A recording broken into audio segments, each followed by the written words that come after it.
para continuar con el concepto con el que cerramos la primera sesión, que mencioné la multiforme gracia de Dios, pero no di la cita. La cita es 1 Pedro 4:10, creo que es. Sí. 1 Pedro 4:10 dice: según cada uno ha recibido un don especial, úselo sirviéndoos los unos a los otros como buenos administradores de la multiforme o multicolor gracia de Dios. Y el concepto es ese, que Dios nos diga cuál es ese don especial, ese aspecto que Dios quiere mostrar en nuestra vida.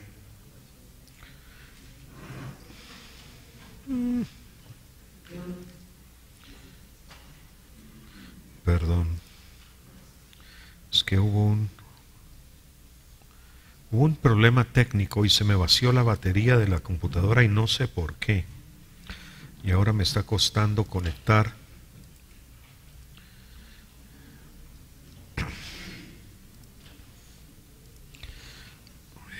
Perdón.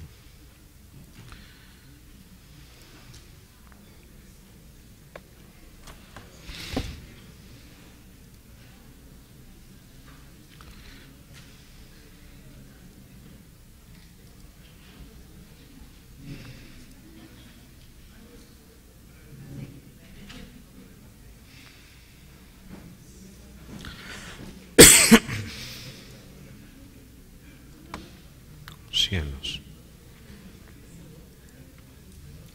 Puedo hacerlo sin el PowerPoint, pero ahí está.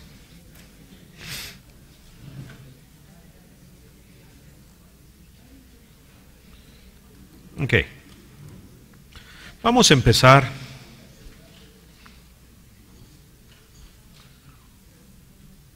¿Y ahora qué hiciste, computadora?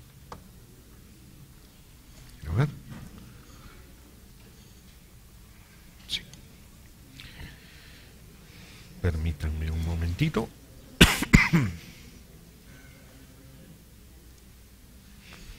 Ok, ahí estamos. Vamos a empezar con el contenido de la carta. Como mencioné al principio, no lo vamos a ver en el estricto orden en el que está escrito, sino lo vamos a ver hasta cierto punto por el orden de importancia de los temas. Y el primer tema que vamos a platicar es las bendiciones de los sufrimientos de Pablo. Como mencionamos en la primera sesión, los sufrimientos de Pablo tenían un propósito. Y vamos a ver ahora los versículos desde 1:12 hasta 2:2. Quiero que sepáis, hermanos, dice Filipenses 1:12, que las circunstancias en que me he visto han redundado en el mayor progreso del Evangelio. Lo primero que quiero que pensemos, y a veces se nos olvida, es que todas las circunstancias las controla Dios. Nosotros no tenemos control sobre nuestras circunstancias, Dios sí. Y a veces los cristianos olvidamos esto y en vez de enfocarnos en que nuestro corazón cambie, en vez de enfocarnos en lo importante, nos empezamos a pelear contra las circunstancias y se nos olvida que Él las puso, y si Él las decidió, que nosotros nos peleemos contra ellas no va a funcionar. Dios había decidido desde antes de que empezara el ministerio de Pablo que él iba a padecer Y cuando estaba en Damasco, es uno de los conceptos que Dios le dice a Ananías, Ananías le dice, pero es que ese hombre es terrible, persigue cristianos y esto y lo otro. Le dice, sí, no, tú no te preocupes de eso. Él tiene que entender, una de las cosas que dice, que lo mucho que va a padecer por causa de mi nombre. Pablo lo sabía desde el principio, aceptó sus circunstancias y aprendió a vivir más allá de ellas. Una de las razones por las cuales a la carta a los Filipenses se le llama la epístola del gozo es porque Pablo menciona el gozo a pesar de estar en la cárcel. Tenemos que aprender a seguir su ejemplo en ese sentido, porque todo lo que ocurre en nuestra vida tiene un propósito. Romanos capítulo 8, versículo 28, y sabemos que para todos los que aman a Dios, todas las cosas cooperan para bien, esto es, para los que son llamados conforme a su propósito. Todo aquello que nosotros no controlamos. ¿Y qué ocurre? Dios lo permitió. E incluso el enemigo no es más que un instrumento en la mano de Dios. A veces es un instrumento un poco doloroso, pero es un instrumento en la mano de Dios, el cual es usado para nuestro perfeccionamiento, y cuando Dios deje de usarlo, pues se irá a su morada eterna, al lago de fuego y azufre. Mientras tanto, considerémoslo como algo que Dios utiliza para nuestro bien. Pablo, a través de todo lo que tuvo que sufrir, aprendió a ser manso. Mateo capítulo 11, versículos 29 y 30, Jesús, hablando de sí mismo, dice: tomad mi yugo sobre vosotros y aprended de mí, que soy manso y humilde de corazón, y hallaréis descanso para vuestras almas, porque mi yugo es fácil y mi carga ligera. Y Pablo había aprendido esto, a ya no pelearse con las circunstancias. Y sus sufrimientos, primero, fueron señales de su apostolado. Parte de la autoridad que Pablo tenía de hablar y escribir como hablaba y escribía es porque había padecido más que la mayor parte por causa del Evangelio. Segunda de Corintios capítulo 11, versículos del 23 al 28.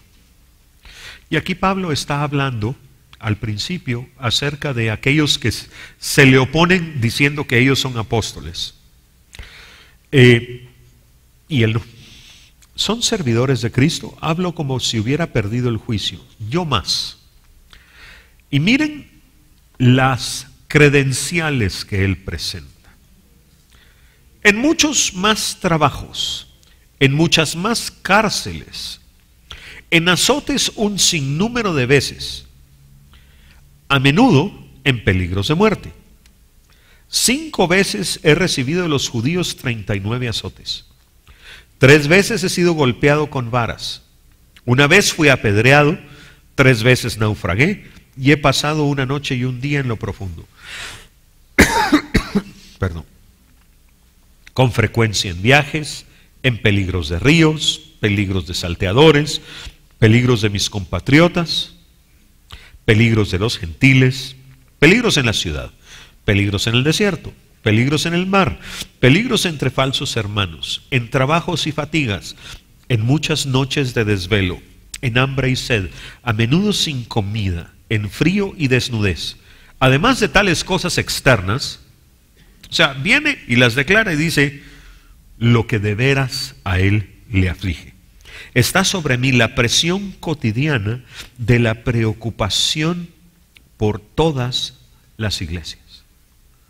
Él presenta lo que ha tenido que, le presenta a los corintios lo que ha tenido que sufrir por causa del Evangelio, pero lo presenta como las señales que le autorizan a decir lo que dice. En el mundo occidental del siglo XXI el sufrimiento no está de moda. O sea, muy pocas iglesias predican que el sufrimiento es parte de la vida cristiana normal, lo cual es triste y es algo que los cristianos del primer siglo sabían perfectamente. Y el problema con no hablar de esto es que cuando vienen circunstancias de veras complicadas, muchas personas que no han sido enseñadas que el sufrimiento es una de las herramientas que Dios utiliza para cambiar nuestro corazón, se desaniman y muchos salen corriendo. Y eso queda sobre la cabeza de aquellos que no les hayan enseñado la totalidad del consejo de Dios. Además de que los sufrimientos de Pablo fueron señales de su apostolado, también fueron oportunidades de proclamar el Evangelio. Les voy a dejar de tarea que lean el capítulo 25 y el capítulo 26 del libro de los Hechos. No los vamos a leer aquí porque son extensos y realmente el punto al que quiero llegar no es ese, pero ahí muestra cómo cómo Pablo pudo predicar en lugares a los cuales no hubiera tenido acceso si no hubiera sido porque estaba encarcelado. Y esto también fue lo que ocurrió durante sus 2 periodos de prisión en Roma. El que lo haya tenido que escuchar el tribunal de César en Roma quiso decir que Pablo pudo defenderse hablando de su fe en el tribunal, y segundo, que sus palabras, como era la costumbre romana, fueron registradas en los anales de los juzgados. Y no hubiera podido ser de otra manera. ¿Alguno de ustedes sabe hablar o leer mandarín? Chino.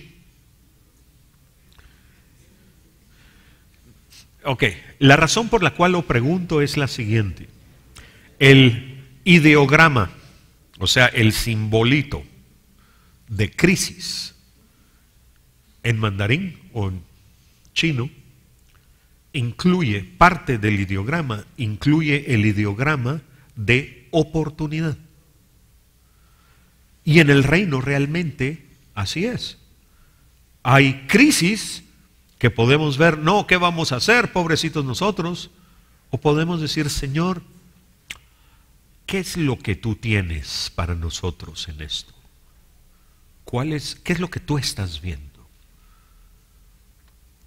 Y si aguzamos el oído espiritual y aprendemos a escuchar lo que Dios dice, muchas veces vamos a entender que no es tan horrible como nosotros pensábamos. Versículo 13. De tal manera que mis prisiones por la causa de Cristo se han hecho notorias en toda la guardia pretoriana, algunas versiones dicen en el pretorio, y a todos los demás. Ok. Además de los sufrimientos mencionados en el versículo anterior, Pablo estuvo prisionero entre 5 años y medio y 6 años, por el simple y sencillo hecho de ser cristiano. Su primera prisión, y ya hemos visto esta cita, está en Hechos 16, del 19 al 24. Pero cuando sus amos vieron que se les había ido la esperanza de su ganancia, prendieron a Pablo y a Silas y los arrastraron hasta la plaza ante las autoridades, y después de haberlos presentado a los magistrados superiores dijeron: estos hombres, siendo judíos, alborotan nuestra ciudad y proclaman costumbres que no nos es lícito aceptar ni observar, puesto que somos romanos. Una de las costumbres que no podían aceptar ni observar es que Pablo y Silas predicaban que solo hay un Dios. Mientras que para los romanos la cantidad, el número de dioses aceptables incluía hasta el emperador de turno. La costumbre en el imperio era que el emperador era humano hasta que moría, y una vez moría lo declaraban un dios nuevo. Ok, la multitud se levantó contra ellos y los magistrados superiores, rasgándoles sus ropas, ordenaron que los azotaran con varas, y después de darles muchos azotes, los echaron en la cárcel, ordenando al carcelero que los guardara con seguridad, el cual, habiendo recibido esa orden, los echó en el calabozo interior y les aseguró los pies en el cepo. Esta fue la primera vez que metieron a Pablo en la cárcel.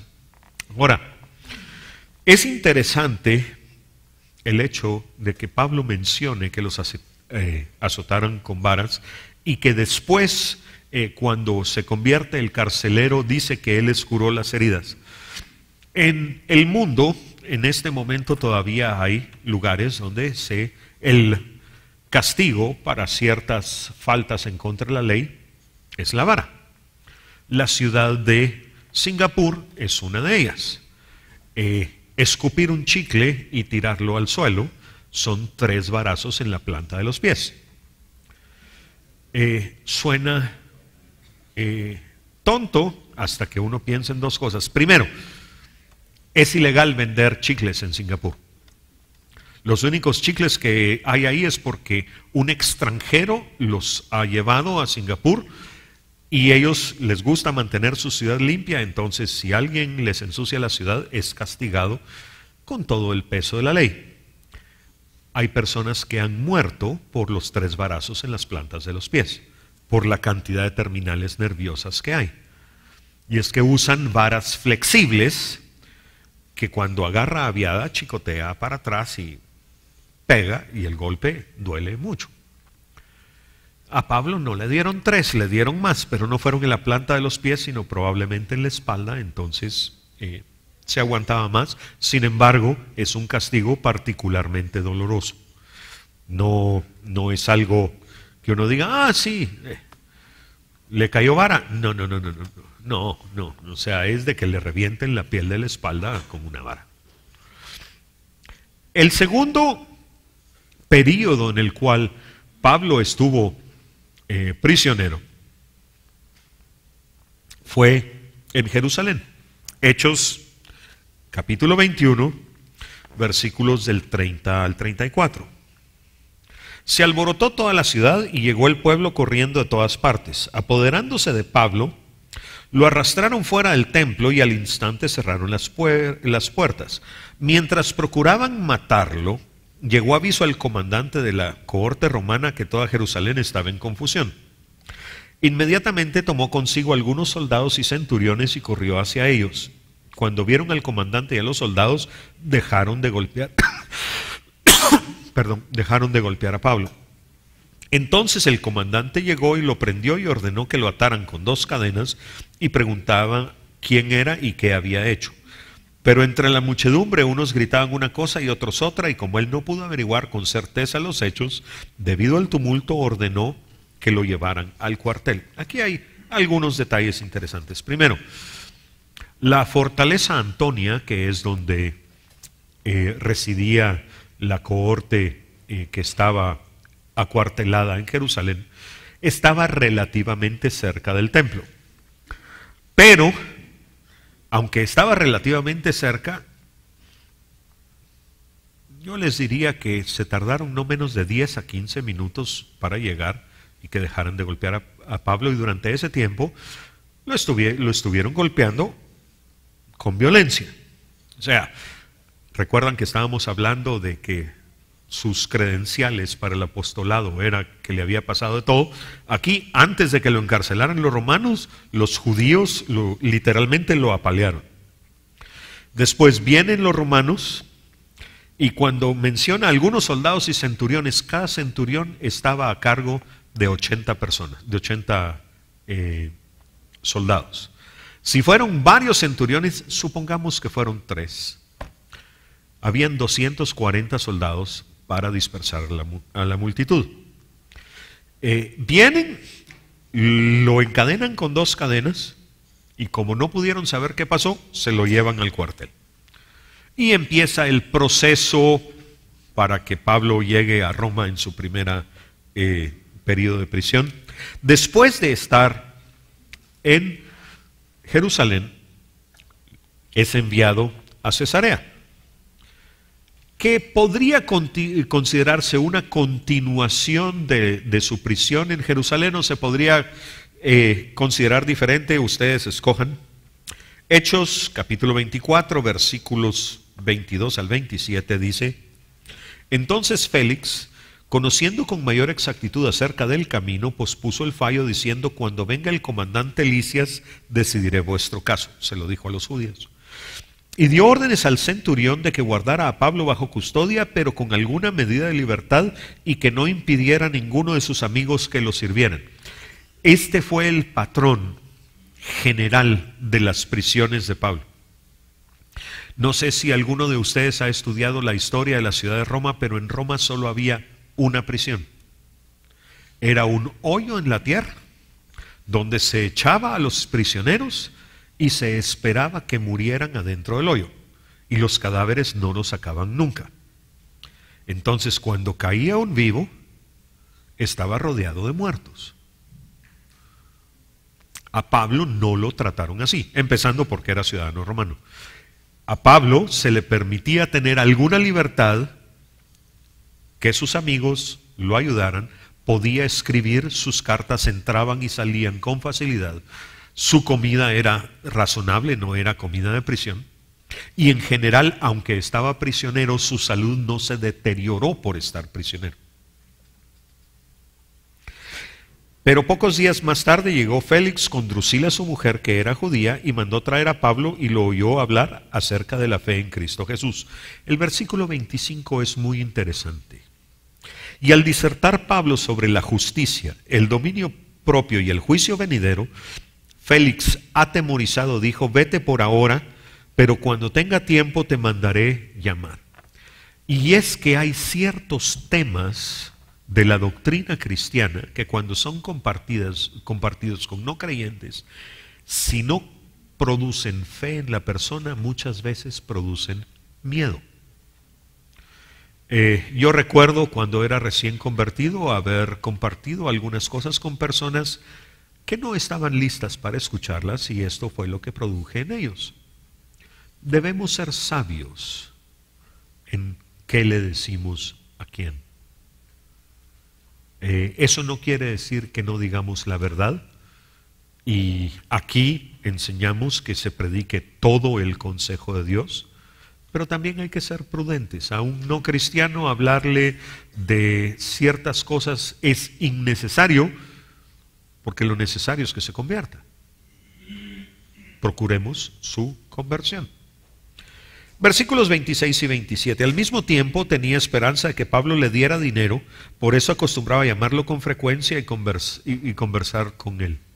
Caramba, qué coincidencia. Cuando uno ve la Latinoamérica del siglo XX y ve a Roma, dice: con razón nuestro sistema legal está basado en el Código Romano. Versículo 27. Pero transcurridos 2 años, Porcio Festo llegó como sucesor de Félix, y deseando hacer un favor a los judíos, Félix dejó preso a Pablo. Estuvo prisionero 2 años, relativamente cómodo, pero 2 años de estar preso por Cristo. Y ese fue el principio. Es enviado a Roma, y en Hechos 28 leemos que naufragan cerca de la isla de Malta. Malta es una isla que queda en el centro del Mediterráneo, es una isla relativamente pequeña, pero tiene una bahía en el norte donde está la capital, la ciudad de Valeta, que es un excelente puerto para pasar el invierno, porque está muy protegido por montañas que la rodean de los dos lados de la bahía está aquí, y hay 2 cadenas montañosas hasta la entrada del puerto. Hechos 28, del 7 al 11 dice: y cerca de allí, ya están en Malta, había unas tierras que pertenecían al hombre principal de la isla, que se llamaba Publio. Publio es nombre romano. el cual nos recibió y nos hospedó con toda amabilidad por 3 días. Aquí es Lucas el que está escribiendo. Y sucedió que el padre de Publio yacía en cama, enfermo con fiebre y disentería, y Pablo entró a verlo y después de orar puso las manos sobre él y lo sanó. Cuando esto sucedió, los demás habitantes de la isla que tenían enfermedades venían a él y eran curados. También nos honraron con muchas demostraciones de respeto, y cuando estábamos para zarpar nos suplieron con todo lo necesario. Después de 3 meses nos hicimos a la vela en una nave alejandrina que había invernado en la isla y que tenía por insignia a los hermanos gemelos, la constelación de Géminis.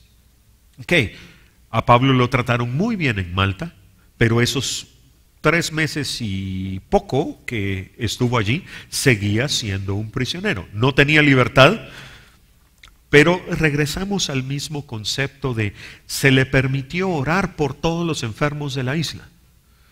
Seguro compartió su fe durante esos 3 meses con esos enfermos. Nuevamente, sus sufrimientos, sus prisiones tenían un propósito. Después llega a Roma.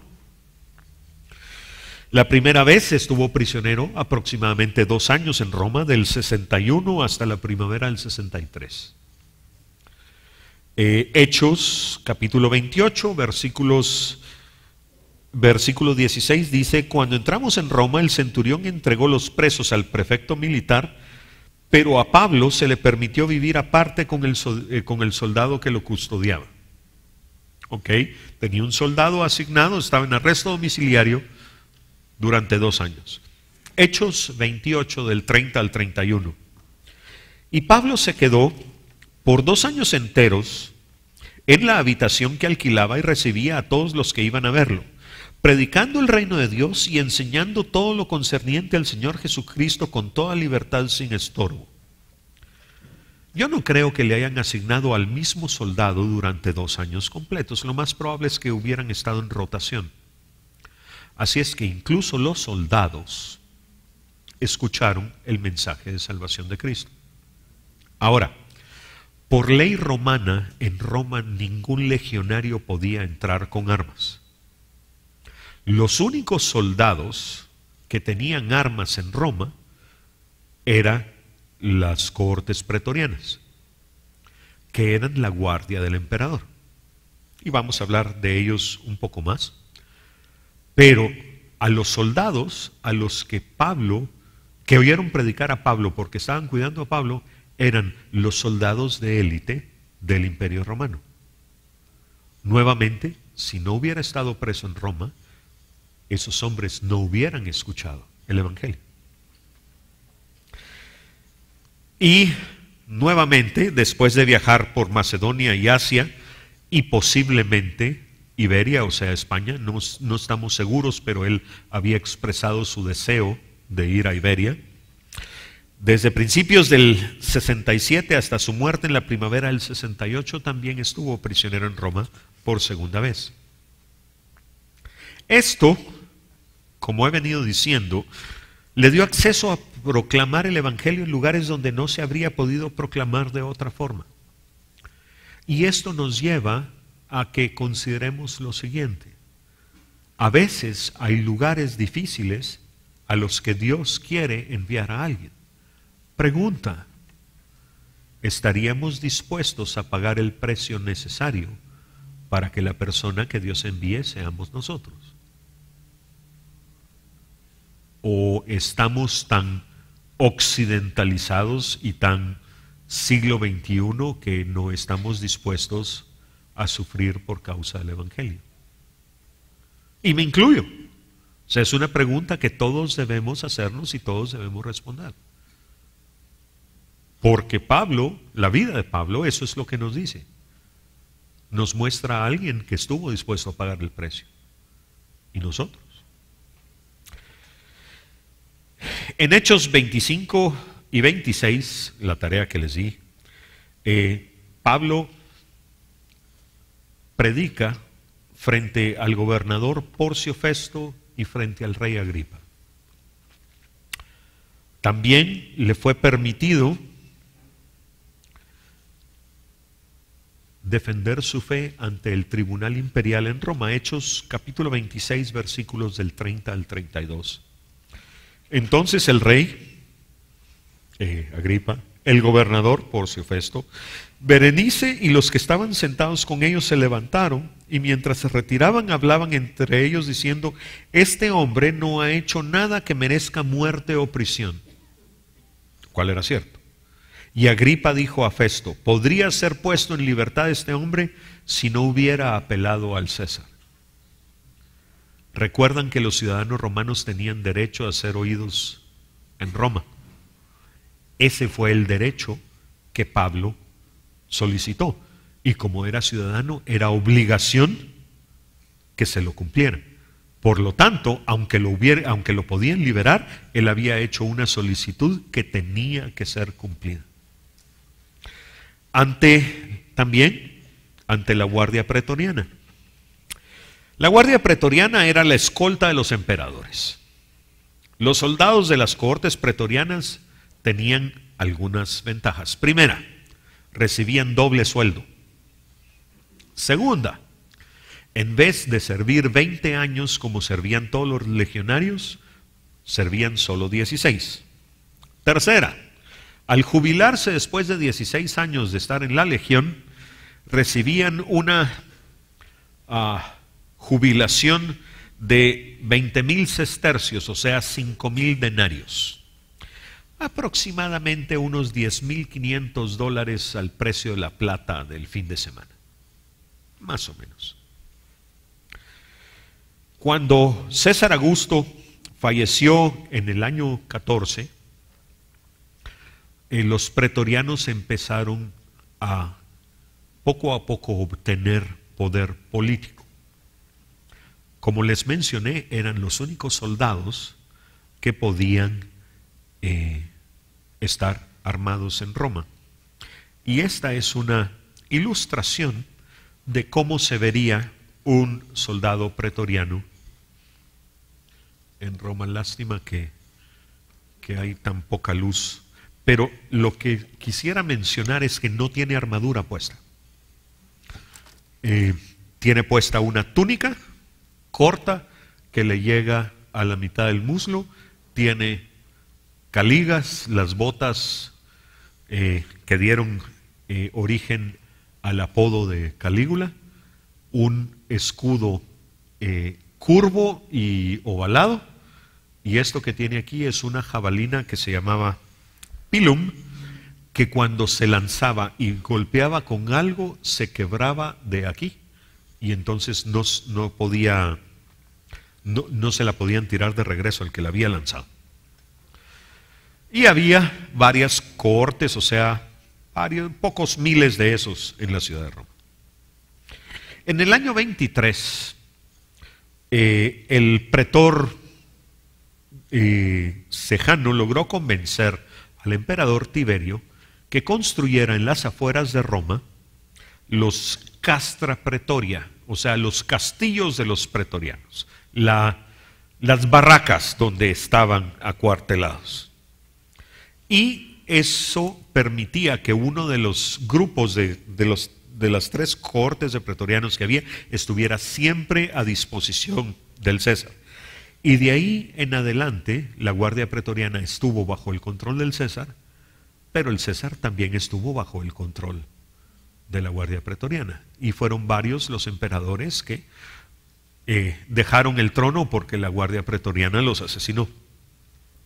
Y Pablo estuvo encadenado a varios de estos pretorianos durante sus prisiones en Roma, y como le permitían predicar con libertad, estos hombres escucharon todo lo que Pablo tenía que decir. Además, posiblemente, Pablo incluso le pudo predicar a aquellos que lo decapitaron. Recuerdan que mencioné la referencia al libro de los mártires de Fox, y que primero oró por los dos que fueron a notificarle que lo iban a matar, y después fue llevado al lugar donde lo decapitaron. Pablo tenía que pasar por todo eso para que todas estas personas pudieran escuchar de Cristo. Como mencioné ya, a veces hay un precio alto a pagar y la pregunta es, la que hizo Dios frente a Isaías. ¿Recuerdan Isaías 6:8? Y oí la voz del Señor que decía: ¿a quién enviaré y quién irá por nosotros? E Isaías respondió: heme aquí, envíame a mí. Y Dios busca en el siglo XXI personas que digan eso hoy, porque hay lugares que siguen siendo complicados y no cualquiera quiere pagar el precio. Versículo 14. Y que la mayoría de los hermanos, confiando en el Señor por causa de mis prisiones, tienen mucho más valor para hablar la palabra de Dios sin temor. Aquí hay dos cosas. Primero, el ejemplo de Pablo animó a muchos. Aquí había un apóstol importante que estaba prisionero en Roma y que seguía predicando como que sin nada. Tenía el valor de que las circunstancias no lo aplastaran. Y eso le dio ánimo a muchos. Y hay algo que tenemos que tomar en cuenta. ¿Qué pasa? La diferencia entre cuando un líder secular es hecho prisionero o tal vez muerto, o cuando un líder cristiano es hecho prisionero o tal vez muerto. Generalmente, aunque no siempre es así, pero generalmente los seguidores de un líder secular ven solo las cosas de la tierra. Hechos 5 del 36 al 37, y aquí está hablando Gamaliel acerca de cómo tratar con los cristianos y menciona dos ejemplos interesantes. Porque antes de estos días se levantó Teudas diciendo que era alguien. A este se unió un número como de 400 hombres, pero él fue muerto y todos los que le obedecían fueron dispersados y reducidos a la nada. Después de este se levantó Judas el Galileo en los días del censo y llevó en pos de sí a mucho pueblo. Pereció también él y todos los que le obedecían fueron dispersados. Estamos hablando de líderes en la carne. Ahora, ¿qué pasa cuando un líder espiritual cristiano es hecho prisionero? ¿Pasa lo mismo o es diferente? Yo creo que sí, que es diferente.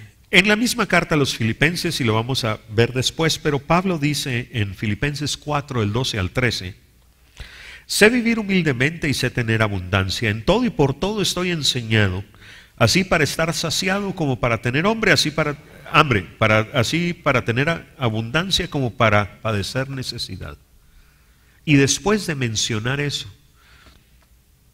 dice, todo lo puedo en Cristo que me fortalece. Pablo lo que está diciendo no es, Dios me está dando la capacidad de hacer cosas gigantescas. Pablo lo que está diciendo es, no importando mis circunstancias, en Cristo que me da las fuerzas, yo puedo cumplir la voluntad de Dios. Y aunque Pablo lo escribe en esta carta, su vida eso lo había gritado muchas veces.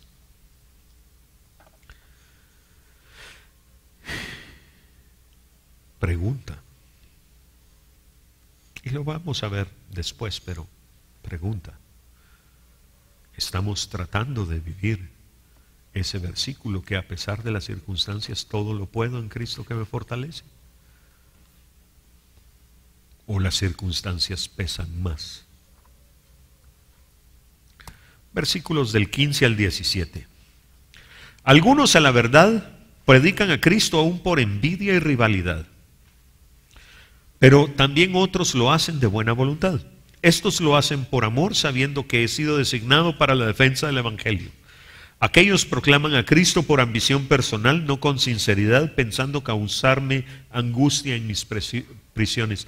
Algo que debemos recordar aquí es que Pablo tenía enemigos, aún en el reino. Pablo a pesar de ser judío, a pesar de ser fariseo, había defendido el derecho de los gentiles de que no tenían que seguir las costumbres y tradiciones ni de la ley ni del fariseísmo. Y eso le había hecho enemigos. Y en varias de sus cartas vemos ese punto. Y aquí, cuando menciona a los que predican a Cristo por envidia y rivalidad, se está refiriendo a la gente que se le ha opuesto, aún dentro del reino.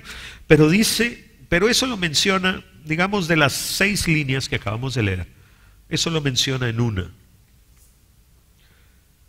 Y a lo que voy es que debemos preguntarnos cuál es la razón y cuál es la intención de todo lo que hacemos en el reino. Ok, voy a poner un ejemplo. ¿Cuál es la razón por la cual yo estoy frente a ustedes hoy? Porque me fue asignado un curso, esa es la razón. ¿Cuál es mi intención? Mi intención es que todos nosotros, yo el primero, aprendamos de Dios a través de la carta de Filipenses. Esa es la intención de mi corazón. Y todo lo que hacemos en el reino deberíamos hacernos esas preguntas. Ok, ¿cuál es la razón? Tal vez las circunstancias nos llevan a algo que no queríamos hacer. ¿Cuál es la intención? ¿Detrás de qué estamos? Y es que hay gente que aún en el siglo XXI predica por envidia y por contienda, o por fama y fortuna, o incluso algo que no deja de ser egoísta, pero todavía es razonable, porque busca una mejor eternidad. Ok, eso es razonable.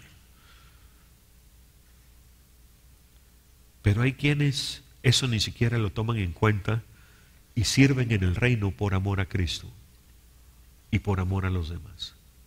Y esos son los ejemplos a seguir. Y la razón por la cual debemos continuamente estarnos preguntando cuáles son las motivaciones de nuestro corazón es por lo que dice Jeremías 17:9. Engañoso es el corazón más que todas las cosas y perverso. Léase, nuestro corazón nos puede engañar a nosotros mismos. ¿Quién lo conocerá?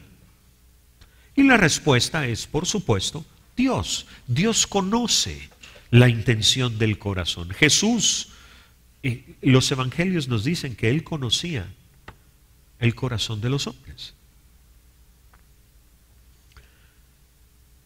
Y algo que no se nos debe olvidar es que nuestras motivaciones pueden ser buenas, pero Dios quiere que sean excelentes, las mejores. El estándar de Dios no es más o menos bien. El estándar de Dios es lo mejor. A eso es a lo que hemos sido llamados. Juan 15:2, lo vuelvo a mencionar. Todo sarmiento que en mí no da fruto lo quita, y todo el que da fruto lo poda para que dé más fruto. Dar fruto está bien, pero si por Dios fuera, todos daríamos al 100%. Lo que pasa es que no todos nos dejamos podar para poder dar al 100%. Y Dios no nos va a destruir dándonos poder, unción o habilidad para hacer cosas que nuestro carácter no pueda manejar.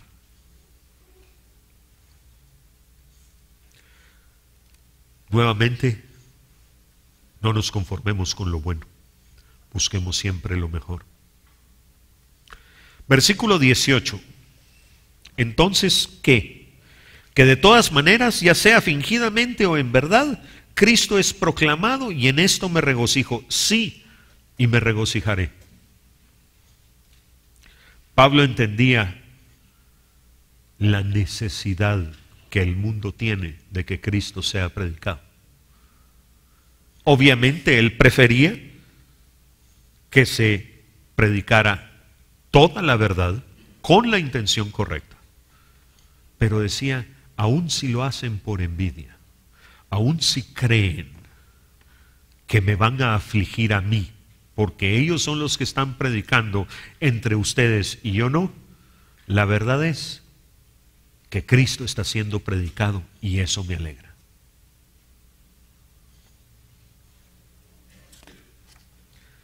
Segunda de Timoteo, capítulo 4, versículos 1 y 2.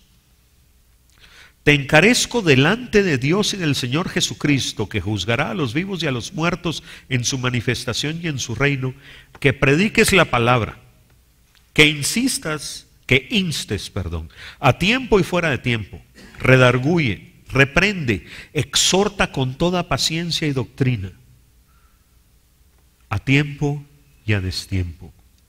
Pablo le dice a Timoteo, ¿sabes qué? Tienes constantemente que estar predicando y enseñando. Es necesario. Pablo tenía la motivación correcta. A Pablo lo que le importaba no era que el nombre de Pablo fuera importante. A Pablo lo que le importaba es que la gloria de Dios fuera manifiesta. Y nosotros deberíamos ser iguales. Pablo sentía el peso de la eternidad de las personas sobre sus hombros, especialmente de sus hijos espirituales. Y cuando en una de sus cartas escribe, os celo, estoy celoso por vosotros. Él lo que sentía era el peso de que sus hijos tuvieran la mejor eternidad posible. Pablo no sentía la necesidad de defenderse. Pablo sentía la necesidad de proseguir con la tarea que Dios le había encomendado. Para él eso era lo importante. Por otro lado, el versículo 19 nos dice, porque sé que por vuestra oración y la suministración del Espíritu de Jesucristo, esto resultará en mi liberación. La primera vez que yo leí este versículo dije yo, ¿cómo así? Pero efectivamente, en la primavera del año 63, Pablo fue absuelto y fue libre, y su ministerio continuó unos 5 años más.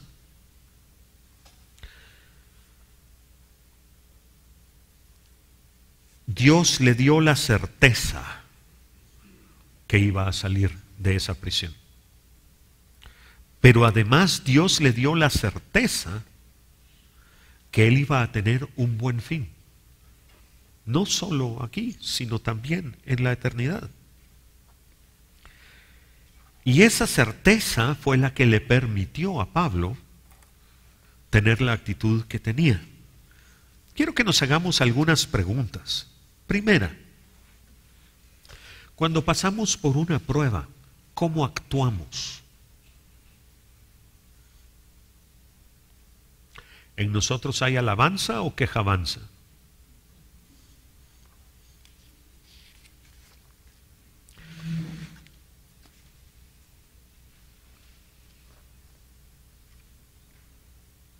¿Quiénes de ustedes han leído el capítulo 53 del libro de Isaías? Levanten la mano. ¿Qué actitud nos muestra el cántico del siervo que tuvo Cristo en su pasión y muerte? ¿Se quejó?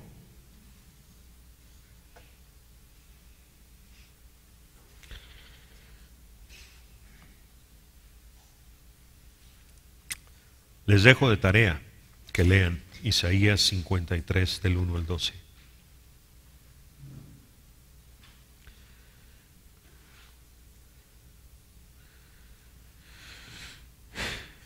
Si Jesús con que fue tratado tan injustamente, no abrió la boca y no se quejó. Y nosotros debemos seguir su ejemplo, es lo que dice la Biblia. ¿Cómo deberíamos portarnos? ¿Cuáles deberían ser nuestras acciones? Y otra pregunta, ¿cuáles son nuestras reacciones cuando estamos pasando por cosas difíciles?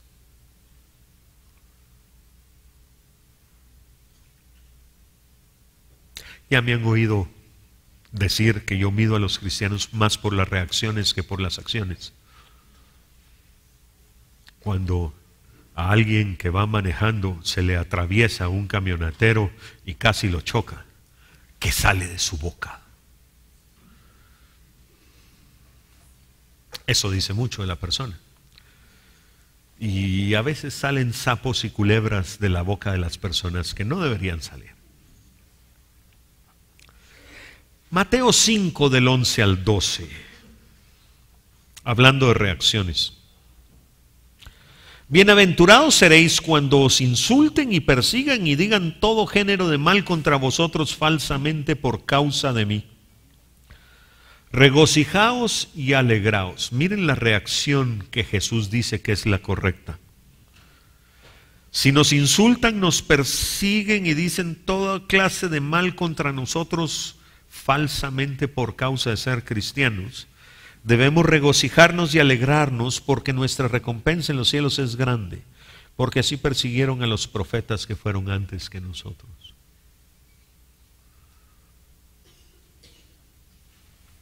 Interesante reacción. Job, el ejemplo que a mí me gusta usar de cómo alguien reacciona de la manera correcta. No era un hombre perfecto, pero reaccionaba de la manera correcta. Job capítulo 1 versículos del 20 al 22. Entonces Job, después de que le dijeron, lo perdiste todo, se murieron todos tus hijos, no te queda nada más que tu mujer.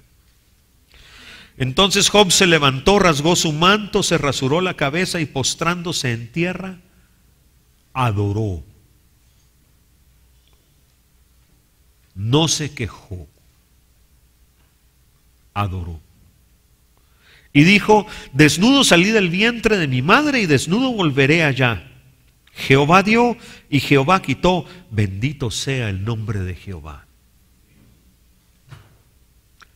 ¿Cuántos reaccionamos así?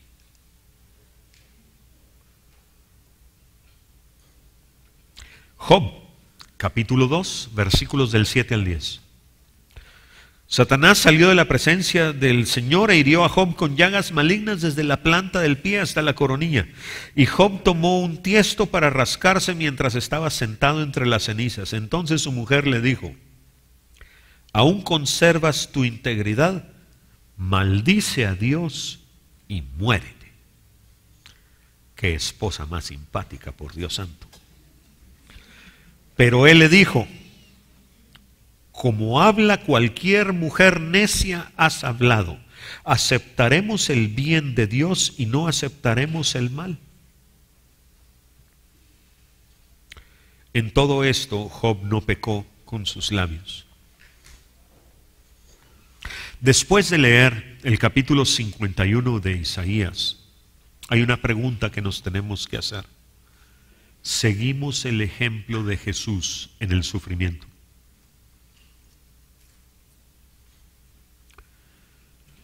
Y algo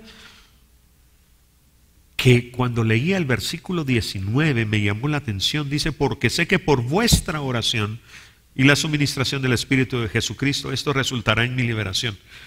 Cuando nos toca vivir algo difícil, nos parecemos lo suficiente a Cristo para que los hermanos, sin que nadie les pida nada, se pongan a orar por nosotros, por su propia iniciativa y con ganas. O sea, somos tan amables en el sentido de fácil de ser amados, que cuando nos pasa algo, los hermanos se ponen a interceder ante Dios por nosotros, por cómo somos, por cómo es nuestra personalidad. O los hermanos piensan, qué bueno que al hermano Jorge le pasó eso, porque es un orgulloso y es un vanidoso y es un aquí y es un allá.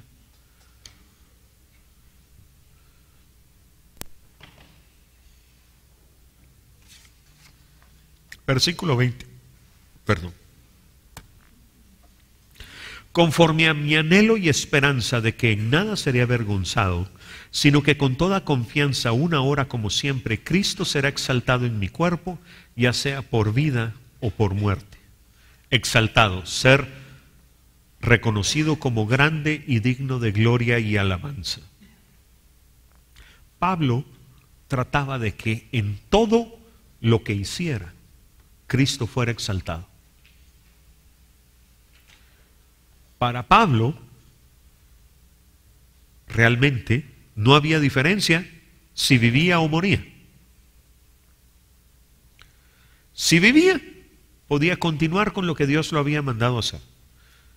Y si moría, sabía que no tenía que avergonzarse cuando se presentara ante Dios, porque había cumplido con su comisión.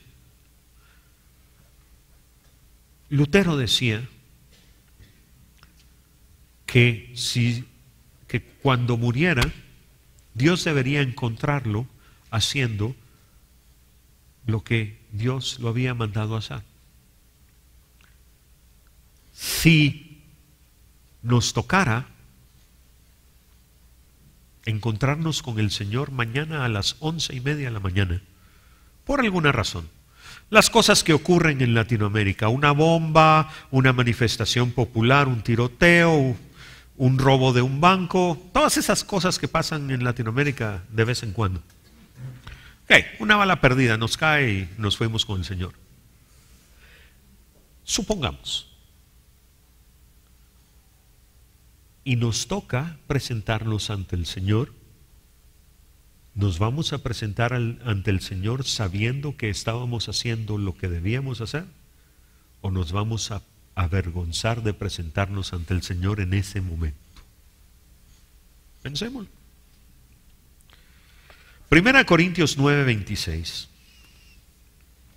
Por tanto yo de esta manera corro, no como sin tener meta. De esta manera peleo, no como dando golpes al aire. Lo que Pablo dice aquí es: yo sé para dónde voy. Yo sé lo que el Señor me tiene haciendo. No estoy haciendo las cosas solo por hacerlas. Y como Pablo le dijo a los ancianos de Éfeso,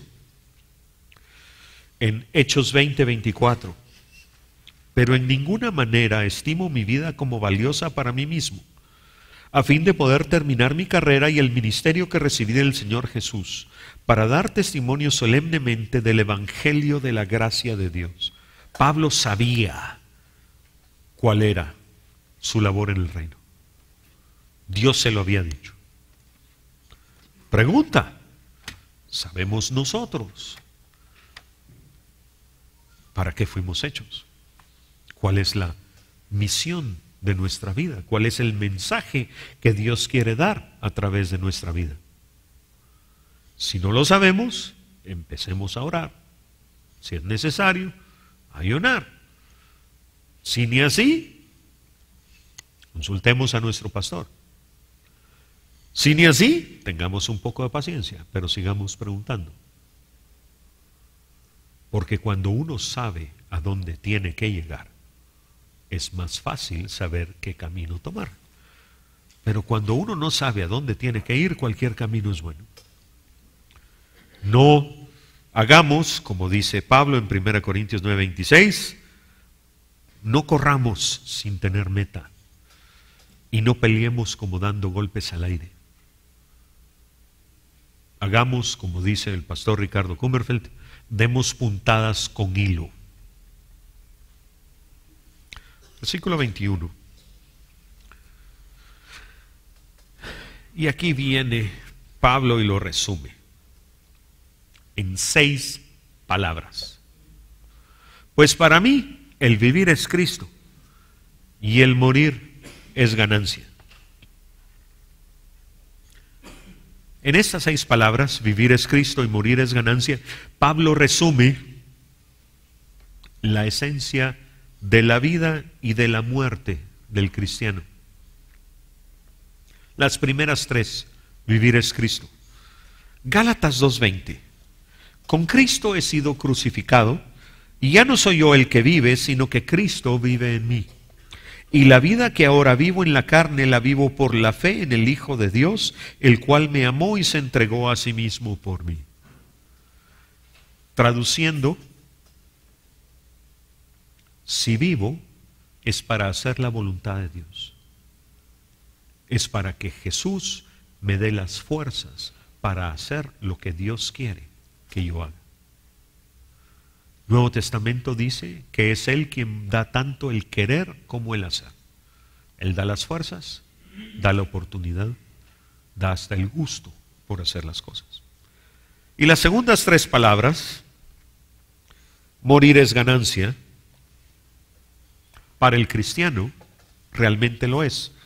Salmo 116, versículo 15. Estimada a los ojos del Señor es la muerte de sus santos. A los seres humanos la separación nos cuesta. Y mientras más cercana a la persona, más cuesta. Ok, está bien.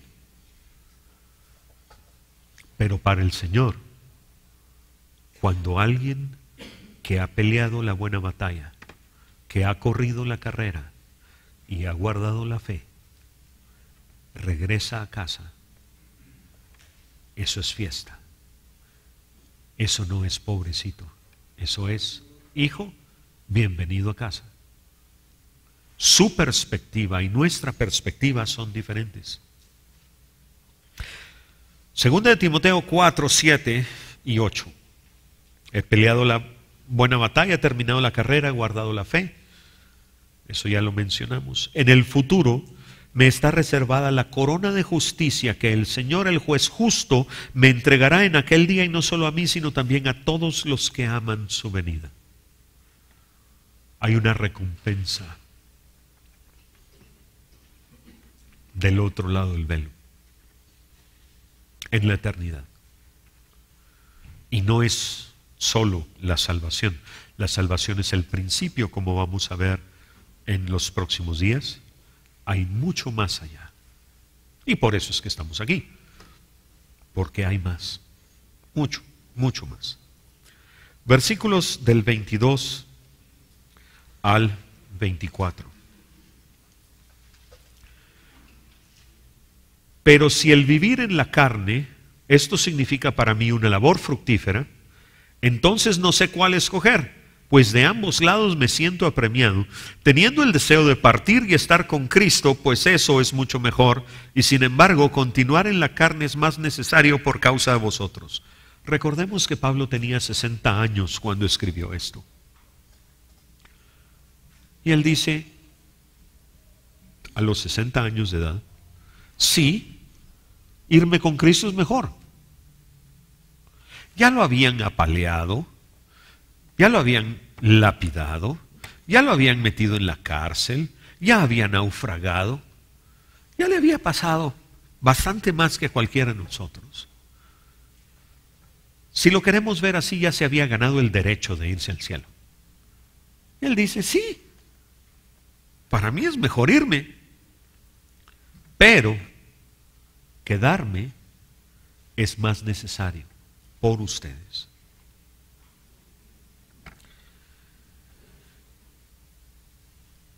Y aquí viene la diferencia entre pensar solo en uno y pensar en función del reino. Para el individuo es mejor irse, pero para el reino es más fructífero que se quede. Pregunta, si nos tocara escoger, y no digo en este momento, si ya a cierta edad, habiendo hecho para el Señor lo que Él nos ha encomendado, nos diera Dios a escoger, ok, te voy a dar a escoger. ¿Te vienes o te quedas? ¿Qué escogeríamos?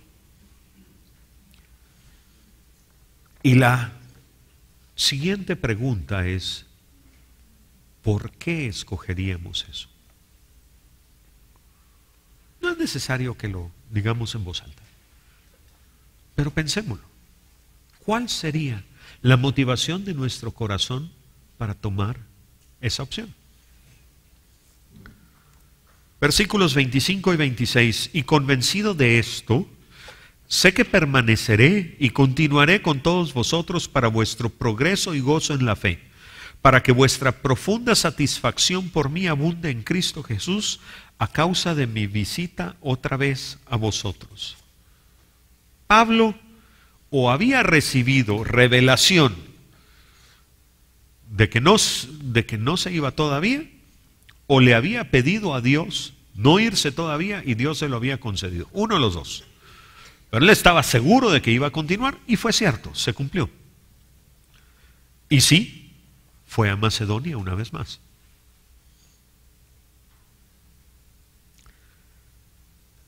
Él utilizó el tiempo después de que fue liberado en continuar haciendo lo que Dios lo había mandado hacer. Y eso me lleva a que nos preguntemos todos, ¿cómo usamos el tiempo? ¿Cuánto del tiempo consideramos este es tiempo para mí? ¿O cuánto del tiempo decimos, este es tiempo que Dios me ha dado y Él decide cómo lo uso? Y si al final de nuestra vida Dios nos dijera, ¿sabes qué, Jorge? Te doy 5 años más. ¿En qué usaríamos ese tiempo?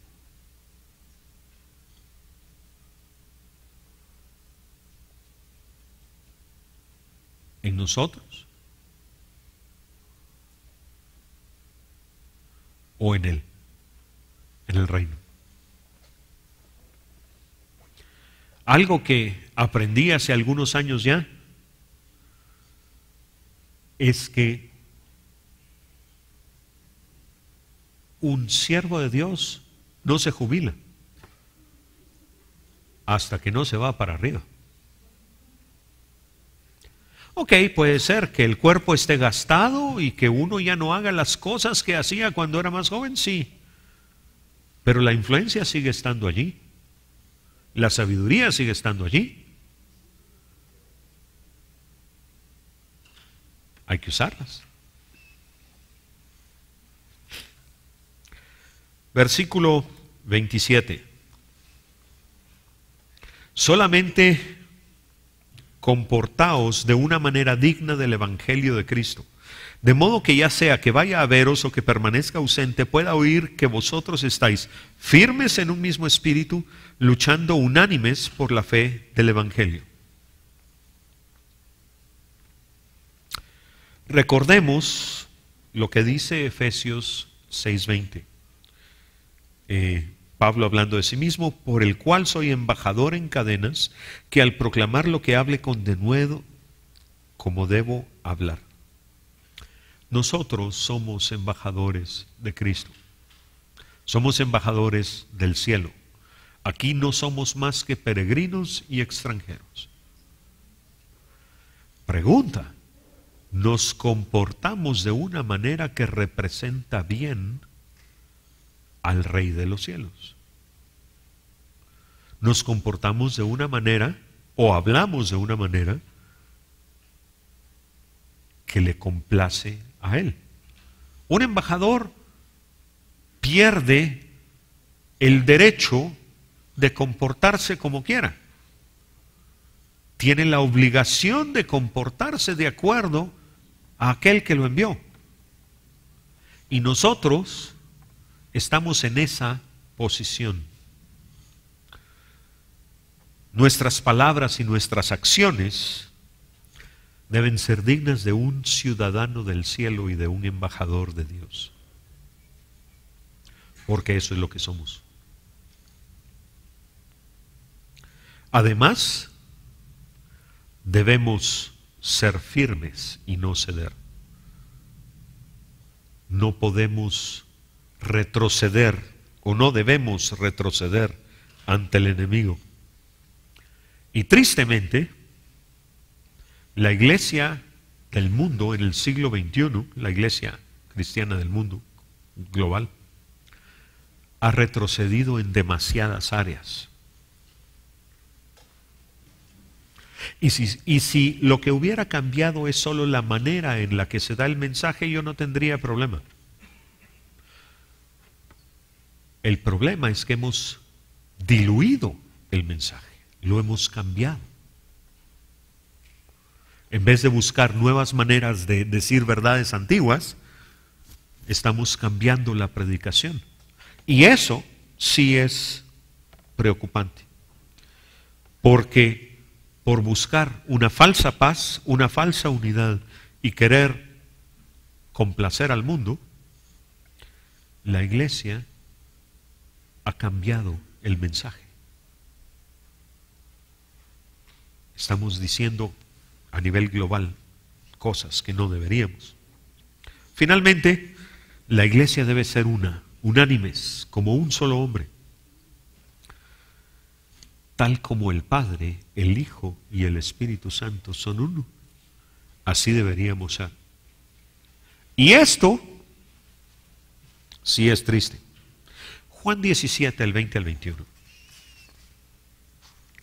Mas no ruego solo por estos, sino también por los que han de creer en mí por la palabra de ellos, dice Jesús, para que todos sean uno, como tú, oh Padre, estás en mí y yo en ti, que también ellos estén en nosotros, para que el mundo crea que tú me enviaste. Si la unidad en la iglesia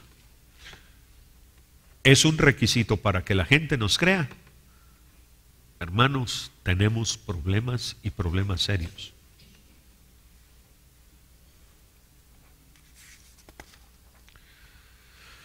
Juan 17, continuando del 22 al 25. La gloria que me diste les he dado para que sean uno, así como nosotros somos uno. Yo en ellos y tú en mí, para que sean perfeccionados en unidad, para que el mundo sepa que tú me enviaste y que los amaste tal como me has amado a mí. Y si hasta ahí, perdón, hasta el 23.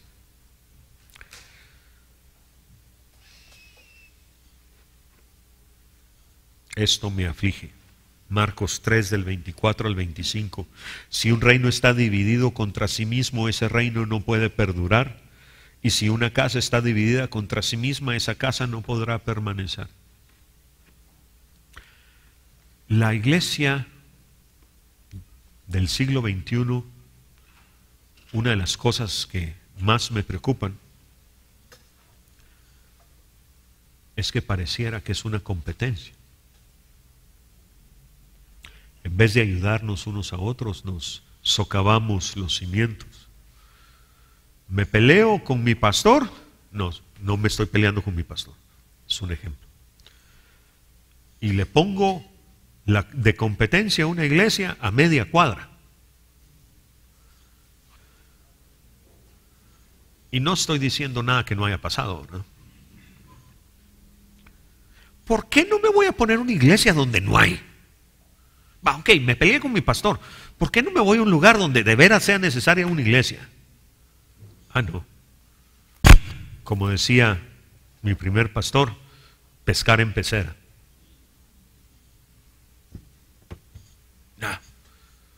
Ya me pusieron la roja.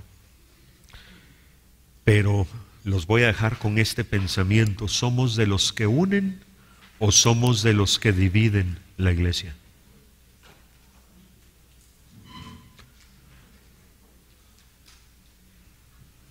Pensémoslo bien. ¿Somos de los que unen? ¿Somos de los que tratamos que las cosas mejoren o somos de los que las ponemos peores? Oremos. Padre, en el nombre de Jesús, te damos gracias porque tú eres bueno, Señor, y porque a pesar de cómo somos nosotros, tú, Señor, sigues siendo ese Dios impresionante y maravilloso que siempre has sido. Y Señor, tú respaldas a tu iglesia, aún a pesar de lo que hacemos los hombres. Señor, danos un corazón nuevo.